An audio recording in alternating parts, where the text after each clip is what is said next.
Hello, ഇന്ന് നമുക്ക് ഓ baby എന്ന മലയാള സിനിമയുടെ കഥ നോക്കിയാലോ. ഏക്കർ കണക്ക് സ്വത്തുള്ള മുതലാളി, അയാളുടെ എസ്റ്റേറ്റ് മാനേജറായ ബേബിക്കൊരു മകനുണ്ട്, ബേസിൽ. അവനുമായി മുതലാളിയുടെ കൊച്ചുമകൾ പ്രണയത്തിലുമായി. അതറിഞ്ഞ മുതലാളിയാണെങ്കിലോ ബേബിയോട് മകനെ കൊല്ലണമെന്ന് പറയും.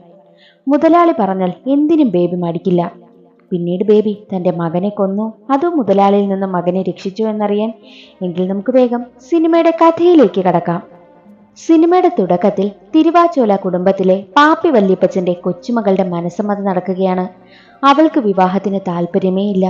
വീട്ടുകാരുടെ നിർബന്ധത്തിന് വഴങ്ങി സമ്മതിക്കുകയാണ് കൊച്ചുമകളായ മെറിന്റെ സഹോദരിയായ മിനി ചേച്ചിയെ നിർബന്ധിച്ച് വിവാഹം കഴിപ്പിക്കുന്നതിനെ ഒരുപാട് എതിർക്കും. പഠിക്കട്ടെ, പഠിച്ച് ജോലിയൊക്കെ വാങ്ങട്ടെ എന്നവൾ പറയുമ്പോഴോ അച്ഛനും അമ്മയും വഴക്ക് പറയും. വല്യപ്പച്ചൻ മരിക്കും മുമ്പ് എന്തേലും ചെയ്യണമെന്നാണ് അച്ഛനും അമ്മയ്ക്കും. മക്കൾക്കെല്ലാം പാപ്പിയുടെ സ്വത്തിനോടാണ് താല്പര്യം. ഏക്കർ കണക്കിന് തോട്ടം പാപ്പിക്കുണ്ട്. അതെല്ലാം നോക്കി നടത്തുന്നത് എസ്റ്റേറ്റ് മാനേജറായ ബേബിയാണ്. ബേബിക്ക് 3 മക്കളുണ്ട്. ഭാര്യ സുജ, മൂത്ത മകൻ ബേസിൽ. ബേബിയുടെ അപ്പനപ്പന്മാരായിട്ട് പാപ്പിയുടെ കീഴിൽ ജോലി ചെയ്യുന്നവരാണ്. മെറിന്റെ മനസ്സമ്മതത്തിന് വന്ന ബന്ധുക്കൾ ആരും തിരിച്ചു പോയിട്ടേയില്ല. കോവിഡ് ആയതിനാൽ എല്ലാവരും ഒരുമിച്ചുണ്ട്. പാപ്പി സുഖമില്ലാതെ കിടക്കുകയാണ്. ബേസിലും കൂട്ടുകാരും ചേർന്ന് അവിടെ ഒരു മലയുണ്ട്, ചെകുത്താൻ മല. അവിടെ പോകാനായി പ്ലാനിടും. മിനി എപ്പോഴും ബേസിലിന് പിന്നാലെയാണ്. അവളും അവരോടൊപ്പം പോകുന്നു എന്ന് പറയുമ്പോഴോ ബേസിൽ സമ്മതിക്കും. ഒരിക്കൽ തോട്ടം തൊഴിലാളികൾക്ക് പാപ്പിയുടെ വക ഡ്രസ്സൊക്കെ കൊടുക്കുകയായിരുന്നു. കാട്ടിലെന്തോ ഉത്സവം നടക്കുകയാണ്. അപ്പോൾ മിനിയും മെറിനുമൊക്കെ ബേബിക്കും ബേസിലിനും ഒപ്പം പോകുന്നു. എന്നാൽ ബേസിൽ അവിടെയുള്ളൊരു പെൺകുട്ടിയോട് മിണ്ടുന്നത് മിനിക്ക് ഇഷ്ടമാകുന്നില്ല. ആ പെൺകുട്ടിയാണെങ്കിലോ തെന്നി വീഴുമ്പോൾ മിനി വല്ലാതെ ചിരിക്കും. അതൊക്കെ ബേബി ശ്രദ്ധിക്കുന്നുണ്ട്. ചടങ്ങ് നടക്കുന്ന ഗ്യാപ്പിൽ ബേസിലും കൂട്ടുകാരനുമൊപ്പം ചെകുത്താൻ മലയിലേക്ക് മിനിയും പോവുകയാണ്. രാത്രിയായിട്ടും പിള്ളേരെ കാണുന്നില്ല. ബേബി ടെൻഷനിലിരിക്കുമ്പോൾ ബേബിയുടെ ഇളയ മകളാണെങ്കിലോ അവർ ചെകുത്താൻ മലയിലോട്ട് പോയിട്ടുണ്ട്, ഞാൻ പറഞ്ഞെന്ന് പറയല്ലേ എന്ന് ബേബിയോട് പറയും. ബേസിലും ഗ്യാങ്ങും തിരികെ എത്തി. ബേബി അവനോട്, നീ എന്തിനാ ചെകുത്താൻ മലയിൽ പോയത്? മിനിയെ കൊണ്ടുപോയത് വല്യപ്പച്ചനോട് ചോദിച്ചിട്ടാണോ എന്ന് ചോദിക്കുമ്പോൾ, ഇല്ല, അതിന് ഞങ്ങൾ അവിടെ പോയാൽ എന്താ കുഴപ്പം, അപകടമൊന്നും പറ്റിയില്ലല്ലോ എന്ന് ബേസിൽ പറയും. പാപ്പിയുടെ വീട്ടിൽ സ്വത്ത് ഭാഗം ചെയ്യുന്നതിന്റെ ചർച്ചയായതിനാൽ മിനിയുടെ കാര്യം ആരും ശ്രദ്ധിച്ചതേയില്ല. ഒരിക്കൽ ബേബി ബേസിലിനോട് ചെകുത്താൻ മലയിൽ എന്താ പരിപാടി എന്ന് ചോദിക്കുമ്പോൾ, ഒരു ട്രക്കിംഗ് ഞങ്ങൾ പ്ലാൻ ചെയ്യുന്നുവെന്ന് ബേസിൽ പറയും. ഈ ബേസിലിന് ഒരു യൂട്യൂബ് ചാനലൊക്കെയുണ്ട്. ആരൊക്കെയാ പാർട്ട്നേഴ്സ് എന്ന് ചോദിക്കുമ്പോൾ, ഞാനും മിനിയും പിന്നെ ഒരു ഫ്രണ്ടും എന്ന് അവൻ മറുപടി പറയും. മിനിയുടെ പേര് കേട്ട ബേബിയാണെങ്കിലോ, ഇനി വല്യപ്പച്ചനോട് പറഞ്ഞിട്ട് എവിടെയും മിനിയെ കൊണ്ടുപോകാവൂ എന്ന് ബേബി പറയും. അക്കാര്യം ബേസിൽ മിനിയോട് പറയുകയാണ്. മിനിക്കത് കേട്ടതും വല്ലാത്ത ദേഷ്യമാണ് വന്നത്. ബേസിലും കൂട്ടരും ഒരിക്കൽ കാട്ടിൽ നിന്നും കുന്തിരിക്കം കൊണ്ടുവന്നു. അത് ബേബിയാണെങ്കിലോ പാപ്പി മുതലാളിയുടെ വീട്ടിൽ കൊണ്ടു കൊടുത്തു. അതിന് ബേസിൽ ബേബിയെ ഒരുപാട് വഴക്ക് പറയും. അവരെന്ത് പറഞ്ഞാലും അത് കേട്ട് ബേബിയെ അനുസരിച്ച് നിൽക്കുന്നത് ബേസിലിനൊട്ടും ഇഷ്ടമേ അല്ല. അങ്ങനെയിരിക്കെ ബേസിലിന് ചെറിയ പനിയുണ്ടായിരുന്നു. മിനി അവനെ കാണാനായി എത്തും. അത് ശ്രദ്ധയിൽപ്പെട്ട ബേബിയാണെങ്കിലോ, അവന് ചിലപ്പോൾ കോവിഡ് ആയിരിക്കും, മോള് വീട്ടിൽ പോകുവാനായും പറഞ്ഞ് ബേസിലിനെ റൂമിലുമാക്കി. അത് ശ്രദ്ധിച്ച ഭാര്യ സുജയാണെങ്കിലോ, നിങ്ങൾക്ക് സത്യത്തിൽ എന്താ പ്രശ്നം, സംശയമുണ്ടെങ്കിൽ അവനോടത് ചോദിച്ചൂടെ എന്ന് പറയുമ്പോൾ, അവനല്ലടി യഥാർത്ഥത്തിൽ പ്രേമം മിനിക്കാണ്, ഞാൻ ഒരിക്കലും അതിന് സമ്മതിക്കില്ല എന്ന് പറയുമ്പോൾ, എങ്കിലത് വലിയ മുതലാളിയോട് പറഞ്ഞുകൂടെ എന്ന് സുജ ചോദിക്കും. അത് കേട്ട ബേബിയാണെങ്കിലോ, നീ എന്തറിഞ്ഞിട്ടാ ഈ പറയുന്നത്, പണ്ട് വലിയ മുതലാളിയുടെ മകൾ മഠത്തിൽ പഠിക്കാൻ പോയ ഒരു കഥയുണ്ട്, ചെകുത്താൻ മലയുണ്ടായ കഥ എന്ന് ബേബി പറയും. ബേബി എന്തിനെയോ വല്ലാതെ പേടിക്കുകയാണ്. ബേസിലിനെ ഹോസ്പിറ്റലാക്കി. അവനാണെങ്കിലോ കോവിഡ് നെഗറ്റീവുമായി. അവനെ മിനി വീഡിയോ കോളാക്കി വിളിക്കുകയാണ്. കൂടെ മെറിനുമുണ്ട്. അത് പാപ്പിയുടെ മറ്റൊരു കൊച്ചുമകൾ ശ്രദ്ധിക്കും. രാത്രി സമയങ്ങളിലൊക്കെ ഹോസ്പിറ്റലിലായിരുന്ന ബേസിലിനെ മിനി വീഡിയോ കോളൊക്കെ ചെയ്യുന്നത് അവൾ കാണുന്നുണ്ട്. അവൾക്കെന്തോ സംശയം തോന്നി. അടുത്ത ദിവസം ഭർത്താവായ സ്റ്റാൻലിയുമായി അവൾ എസ്റ്റേറ്റൊക്കെ കാണുവാനായും പോയി. അവിടെ വെച്ചവൻ മിനിയും ബേസിലുമായി പ്രേമമാണോ എന്നെനിക്കൊരു സംശയമെന്ന് സ്റ്റാൻലിയോട് പറയുന്നു. സ്റ്റാൻലിയും ഭാര്യയും അക്കാര്യം പാപ്പിയോട് പറയും. പാപ്പിയാണെങ്കിലോ ഇത് മറ്റാരും അറിയണ്ടെന്ന് അവരോട് പറഞ്ഞു. അതിനുശേഷം ബേബിയെ വിളിച്ചു വരുത്തിയിട്ട്, പിള്ളേർക്ക് ചെകുത്താൻ മലയിൽ എന്താ പരിപാടി, നീയും കൂടി അറിഞ്ഞിട്ടാണോ, അവർ തമ്മിൽ പ്രേമമാണെന്നൊക്കെയാ പറയുന്നേ, എത്ര നല്ല മരമായാലും വീടിന് മുകളിലായാൽ അത് വെട്ടി മാറ്റണം, മാറ്റി നിർത്താമെന്ന് നോക്കി, പക്ഷേ ഇപ്പോഴത്തെ കാലമല്ലേ, നിന്റെ മകനിനി വേണ്ട എന്ന് പാപ്പി പറയും. ബേബിക്കത് സഹിക്കാനായില്ല. പാപ്പി എന്താണ് ഉദ്ദേശിച്ചതെന്ന് ബേബിക്ക് മനസ്സിലായി. എന്ത് പറയണമെന്നറിയാതെ ബേബി അവിടെ നിന്നും ഇറങ്ങിപ്പോയി. ബേസിലാണെങ്കിലോ ഹോസ്പിറ്റലിൽ നിന്നും തിരികെ വന്നു. അവൻ വീട്ടിലെത്തിയപ്പോൾ ബേബി ബേസിലിനടുത്തേക്ക് വന്ന് ചോദിക്കും, നിനക്ക് മിനിയുമായി പ്രേമമാണോ? അത് കേട്ട ബേസിൽ പൊട്ടിച്ചിരിച്ചിട്ട്, ആര് പറഞ്ഞു? ഞങ്ങൾ നല്ല ഫ്രണ്ട്സ് ആണെന്ന് പറയും. ബേബിയാണെങ്കിലോ മകനെ കെട്ടിപ്പിടിക്കുകയാണ്. ബേബിക്കറിയാം സത്യത്തിൽ ബേസിലിന് അങ്ങനെ പ്രണയമൊന്നുമില്ലാന്ന്. മിനിക്കാണ് അവനോട് പ്രണയമെന്നും ബേബിക്കറിയാം. അന്ന് രാത്രി മിനിക്ക് ഉറക്കം വന്നില്ല. അവളുടെ മനസ്സിൽ പാട്ടൊക്കെ കേൾക്കുന്നു. അവൾ മെറിനെ വിളിച്ചുണർത്തിയിട്ട്, എനിക്ക് ഉറങ്ങാനേ പറ്റുന്നില്ല, പാട്ടൊക്കെ കേൾക്കുന്നു, എനിക്ക് പ്രേമമാണെന്നാ തോന്നുന്നത് എന്ന് പറയുമ്പോൾ, ആരോട് എന്ന് മെറിൻ ചോദിക്കും. അത് ബേസിലാണെന്ന് മിനി പറയും. ബേസിലിന്റെ പേര് കേട്ട മെറിനാണെങ്കിലും ഞെട്ടിപ്പോയി. ഇവിടെയുള്ളവരൊക്കെ അറിഞ്ഞാൽ എന്താകുമെന്ന് നിനക്കറിയാലോ, ഞാൻ പറഞ്ഞു തരണ്ടല്ലോ എന്നൊക്കെ പറയുമ്പോൾ അതൊന്നും കേൾക്കാൻ മിനി കൂട്ടാക്കുന്നില്ല. അടുത്ത ദിവസം ബേബിയുടെ സഹോദരൻ വീട്ടിലെത്തി. അവരുടെ പരമ്പരാഗതമായി ആരാധിച്ചു വന്നിരുന്ന ഒരു ആയുധം ബേബിയെ ഏൽപ്പിച്ചിട്ട് സന്തോഷമായി ആഹാരമൊക്കെ കഴിച്ചു പിരിയും. അന്ന് രാത്രി ടെൻഷനായിരുന്ന ബേബിയുടെ അടുത്തെത്തിയ ബേസിലാണെങ്കിലോ കാര്യം തിരക്കുമ്പോൾ, മിനിക്ക് നിന്നോട് പ്രേമമാണ്, നിങ്ങൾ പ്രേമത്തിലാണെന്ന വലിയ മുതലാളി അറിഞ്ഞത്, നമ്മളോട് ഇവിടുന്ന് പോകാനായി പറഞ്ഞു എന്ന് പറയുമ്പോൾ, അതെങ്ങനെ ശരിയാകും? അവർ പറഞ്ഞ ഉടനെ നമ്മൾ പോകണോ? നമ്മുടെ കുടുംബക്കാരല്ലേ ആദ്യം ഇവിടെ വന്നത്, പിന്നെയല്ലേ അവർ വന്നത് എന്നെല്ലാം ബേസിൽ പറയും. അവൻ നല്ല വാശിയിലാണ്. പക്ഷെ ബേബിക്ക് വല്ലാത്ത ടെൻഷനുമാണ്. ബേസിലിന് എന്തെങ്കിലും സംഭവിക്കുമോ എന്ന പേടിയാണ് ബേബിക്ക്. അടുത്ത ദിവസം രാവിലെ മിനിയെ കണ്ടിട്ട് ബേസിലാണെങ്കിലോ, നിനക്ക് എന്നോട് സത്യത്തിൽ പ്രേമമാണോ?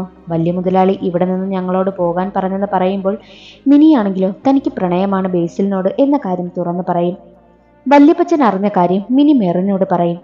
അതിനുശേഷം വല്യപ്പച്ചനെ കണ്ട്, എനിക്ക് ബേസിലിനോട് പ്രേമമൊന്നുമില്ല, അവരെ ഇവിടെ നിന്നും പോകാൻ പറഞ്ഞു, അവരെവിടേക്ക് പോകും എന്നൊക്കെ പറയുമ്പോൾ, മോളോട് ആരാ ഇതൊക്കെ പറഞ്ഞത് എന്ന് പാപ്പി ചോദിക്കും. അത് ബേസിലാ പറഞ്ഞതെന്ന് മിനി പറയും. അത് കേൾക്കുന്ന പാപ്പിക്ക് വല്ലാത്ത ദേഷ്യം വരികയാണ്. അടുത്ത ദിവസം ബേബിക്കൊപ്പം ജീപ്പിൽ പോവുകയായിരുന്നു ബേസിൽ. അവൻ ചെകുത്താൻ മലയിലേക്ക് പോകാൻ തയ്യാറെടുത്ത് നിൽക്കുകയാണ്. ബേബി പക്ഷേ അവനെ തടയും. അപ്പൻ അവരെന്നെ കൊല്ലുമെന്നാണോ പേടി? എത്ര നാൾ അപ്പൻ എന്നെ പിടിച്ചു വെച്ചിരിക്കും? അവരെന്നെ കൊല്ലാൻ നോക്കുവല്ലേ, അപ്പോൾ ഞാൻ ജീവിക്കാൻ നോക്കട്ടെ എന്ന് ബേസിൽ പറയും. അവൻ അരിവാളുമെടുത്ത് ധൈര്യത്തിൽ നിൽക്കുകയാണ്. എന്നാൽ ബേബിയാണെങ്കിലോ ചെകുത്താൻ മലയിലേക്കുള്ള അവന്റെ യാത്രയെ തടഞ്ഞില്ല. മിനിയോടൊപ്പം അവൻ ചെകുത്താൻ മലയിലേക്ക് പോവുകയാണ്. പക്ഷേ അത് സ്റ്റാൻലി കണ്ടു. മറ്റൊരു വശത്ത് തോട്ടത്തിലേക്ക് കയറി പോവുകയായിരുന്ന ബേബിയെ കുറച്ചു പേർ ആക്രമിക്കും. അവരെയൊക്കെ അടിച്ചിട്ടിട്ട് ബേബി പോകുമ്പോഴോ ബേബി ആരുടെയോ അലർച്ച കേട്ടു. ചെന്ന് നോക്കുമ്പോൾ ആ വന്നവരെല്ലാം മരണപ്പെട്ട് കിടക്കുകയാണ്. ആരോ അവരെ കൊന്നിരുന്നു. അത് സ്റ്റാൻലിയാണ് ചെയ്തത്. ബേബിക്കത് മനസ്സിലായി. ബേബി സ്റ്റാൻലിയെ കണ്ടു. വീട്ടിലെത്തിയ സ്റ്റാൻലി ആണെങ്കിലോ പാപ്പിയോട്, തൊഴിലാളികളെയാണോ അവനെ കൊല്ലാൻ പറഞ്ഞു വിട്ടത്? ബേബി പക്ഷേ എല്ലാവരെയും കൊന്നു. ഇനി അവന്റെ കാര്യം ഞാൻ ഏറ്റു. പകരം എനിക്ക് 10 ഏക്കർ എഴുതി തരണമെന്ന് പറയും. പാപ്പി അതിന് സമ്മതിക്കും. ബേബിയെ പിന്നീടുള്ള ദിവസങ്ങളിൽ കാണാനില്ല. ബേബി മാവോയിസ്റ്റ് ആണെന്ന വാർത്തയും വന്നു. അതിനെല്ലാം പിന്നിൽ സ്റ്റാൻലിയും ഗ്യാങ്ങുമാണ്. പത്രവാർത്ത കണ്ട മിനിയാണെങ്കിലോ ബേസിലിനോട്, നമുക്ക് പോലീസിലെ ഉയർന്ന ഉദ്യോഗസ്ഥരെ വിവരം അറിയിക്കാം, നടന്നതെന്തെന്ന് തുറന്നു പറയാമെന്ന് പറഞ്ഞ് ബേസിലും മിനിയും അവിടേക്ക് പോകും. അവരുടെ നിർദ്ദേശപ്രകാരം മെറിനാണെങ്കിലോ ബേസിലും മിനിയും ഒളിച്ചോടിയെന്ന് വീട്ടിൽ വന്ന് പറയും. മറ്റൊരു വശത്ത് ബേസിലും മിനിയും SP ഓഫീസിലെത്തി. ഞാനും ബേസിലും പ്രണയത്തിലാണ് എന്ന് പറഞ്ഞ് ബേബിയോട് വീട്ടുകാർ ചെയ്ത ക്രൂരതകളെല്ലാം തുറന്നു പറഞ്ഞു. ഞങ്ങൾക്ക് പ്രൊട്ടക്ഷൻ വേണമെന്ന് പറയുമ്പോൾ വീട്ടുകാരുടെ ഡീറ്റെയിൽസ് ഉൾപ്പെടെ പരാതി എഴുതി കൊടുക്കുവാനായി SP പറഞ്ഞു. കുറച്ച് സമയം കഴിഞ്ഞതും പാപ്പിയുടെ മൂത്ത മകൻ അവിടെ എത്തി. പോലീസ് വിവരം അറിയിച്ചിട്ടാണ് അയാൾ വന്നത്. മിനി പ്രായപൂർത്തിയാകാത്തതിനാൽ അവളെ കൂട്ടിക്കൊണ്ടും പോയി. മിനിക്കാണെങ്കിലോ SP വല്ലാത്ത ദേഷ്യമായി. കാരണം അവൾ അവർക്ക് പ്രൊട്ടക്ഷൻ കൊടുക്കണമെന്നല്ലേ പറഞ്ഞത്. പക്ഷേ SP ആണെങ്കിലോ വീട്ടുകാരെ വിവരം അറിയിച്ചല്ലോ. കൂടെ ബേസിലിനെയും കൂട്ടിക്കൊണ്ടുപോയി. വീട്ടിലെത്തിയ മിനിയെ പുറത്തിറങ്ങാൻ പിന്നീട് ആരും അനുവദിച്ചില്ല. ബേസിലാണെങ്കിലും തന്റെ വീട്ടിലേക്കും പോയി. അന്ന് രാത്രി തന്നെ സ്റ്റാൻലി തോക്കുമായി കാട് കയറി. ബേസിലിനെ വരുത്തിക്കുമെന്ന് സ്റ്റാൻലി പറഞ്ഞിരുന്നു. കാട്ടിൽ നിന്നും വെടിയേച്ച് കേട്ട ബേസിൽ രാത്രി തന്നെ കാട്ടിലേക്ക് പോകും. ബേബിക്ക് എന്തെങ്കിലും പറ്റിക്കാണുമോ എന്നവൻ പേടിച്ചു. കൂടെ അവന്റെ പട്ടിയും ഉണ്ടായിരുന്നു. കാട്ടിൽ വെച്ച് സ്റ്റാൻലി ബേസിലിനെ പിടികൂടി. അവന്റെ തലയിൽ കല്ലുകൊണ്ടടിച്ചു. അവന്റെ ബോധം പോയി. അവന് വെടിവെക്കാനായി സ്റ്റാൻലി നോക്കും. എന്നാൽ ബേസിലിന്റെ പട്ടിയാണെങ്കിലോ ബേബിയെ കാടിനുള്ളിൽ വെച്ച് കണ്ടെത്തി ബേസിലിനടുത്തേക്ക് കൂട്ടിക്കൊണ്ടുവരും. ബേസിലിനെ കണ്ട ബേബിയാണെങ്കിലും ഞെട്ടിപ്പോകും. കാരണം അവൻ ബോധം കെട്ട് കിടക്കുകയാണ്. ദേഹം മുഴുവൻ രക്തവുമുണ്ട്. എന്നാൽ സ്റ്റാൻലി ബേബിയെ വെടിവെക്കുവാനായി നോക്കുമ്പോഴോ ആ പട്ടിക്കുട്ടി ചാടി വീണ് ബേബിയെ രക്ഷിക്കുന്നു. അതിന് വെടിയേറ്റ് അത് മരിച്ചും പോയി. എന്നാൽ ബേബിയാണെങ്കിലോ സ്റ്റാൻലിയെ പിടികൂടും. അവന്റെ കാലിൽ വെടിവെച്ചു. അവനെ തല്ലിച്ചതച്ചു. പിന്നീട് ബേസിലിനെയും എടുത്ത് വീട്ടിലേക്ക് വരും. എല്ലാവരും ബേസിൽ മരിച്ചെന്ന് കരുതി ഉറക്കെ കരയും. ബഹളവും കരച്ചിലും ഒക്കെ കേട്ട് മിനി ഓടിയെത്തിയപ്പോഴോ ചലനമറ്റ് കിടക്കുന്ന ബേസിലിനെയാണ് കണ്ടത്. അവൾ ഉറക്കെ കരയും. എന്നാൽ അവിടെ എത്തിയ വൈദ്യനാണെങ്കിലോ ബേസിലിനെ തിരികെ ജീവിതത്തിലേക്ക് കൊണ്ടുവന്നു. ബേസിൽ മരിച്ചു ജീവിച്ചു എന്ന് തന്നെ പറയാം. മിനിക്ക് ഒരുപാട് സന്തോഷമായി. തന്റെ മകന്റെ ജീവൻ തിരിച്ചു കിട്ടിയപ്പോൾ ബേബി വീണ്ടും കാട് കയറി. സ്റ്റാൻലിയെ കൊണ്ടുവന്ന് ബംഗ്ലാവിന് മുന്നിലിട്ട് കൊടുത്തു. സ്റ്റാൻലി മരിച്ചിട്ടില്ല, അവനെ ഹോസ്പിറ്റലിലേക്കും കൊണ്ടുപോകും. അവിടെ എത്തിയ ബേബിയെ പാപ്പിയുടെ ആളുകൾ തല്ലുവാനായി വരുമ്പോൾ ബേബി അവരെ തിരിച്ചു തല്ലും. എന്നിട്ട് പാപ്പിയോട് പറയും, എല്ലാം മതിയാക്ക്, അവരെങ്ങനെയെങ്കിലും ജീവിക്കട്ടെ, ഞാൻ അവരോട് പ്രേമിക്കരുത് എന്ന് പറഞ്ഞാലും അതവർ ചെയ്യാൻ പോകുന്നില്ല, അവരെങ്ങനെയെങ്കിലും ജീവിക്കട്ടെ, അവരെ വഴിക്ക് വിടാനായും പറയും. ആരും ഒന്നും മിണ്ടുന്നതേയില്ല. ജീവൻ വന്ന ബേസിലിനെ കാണാനായിട്ട് മിനി അടുത്ത ദിവസം എത്തുമ്പോഴോ, നിന്റെ പ്രണയം കാരണമാണ് ഇങ്ങനെയൊക്കെ സംഭവിച്ചത്. നീ പറഞ്ഞില്ലേ ഈ പ്രണയം ആരോട് എപ്പോൾ വേണമെങ്കിലും തോന്നാമെന്ന്. സത്യമാ, എനിക്കിപ്പോൾ നിന്നോട് പ്രേമം തോന്നുന്നുവെന്ന് പറയും. ബേബിയും അത് കേൾക്കുന്നുണ്ട്. അന്ന് രാത്രി തന്നെ പാപ്പി തന്റെ മൂത്ത മകനോട് മിനിയെ കൊല്ലുവാനായി ആവശ്യപ്പെടും. ഒരിക്കലും അവന്റെ മകൾ ഇവിടുത്തെ പെൺകുട്ടിയെ കല്യാണം കഴിക്കരുത് എന്നാണ് പറയുന്നത്. ആരും അറിയരുത് ഇക്കാര്യമെന്ന് പ്രത്യേകം പറഞ്ഞ് പാപ്പി ഉറങ്ങുവാനായും കിടന്നു. അയാളാണെങ്കിലോ മിനിയുടെ അടുത്തെത്തി.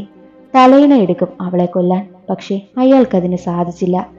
മിനിയുടെ അച്ഛൻ വന്നപ്പോൾ അയാൾ പൊട്ടിക്കരയുകയാണ്. കാരണം എന്തെന്നാൽ പാപ്പി മരിച്ചു. മിനിയുടെ അച്ഛൻ നേരെ ബേബിയെ കാണാനായി എത്തിയിട്ട്, വല്യപ്പച്ചൻ മരിച്ചു, നീയും അവിടേക്ക് വരണമെന്ന് പറയും. അങ്ങനെ ശവസംസ്കാര ചടങ്ങുകളൊക്കെ നടക്കുകയാണ്.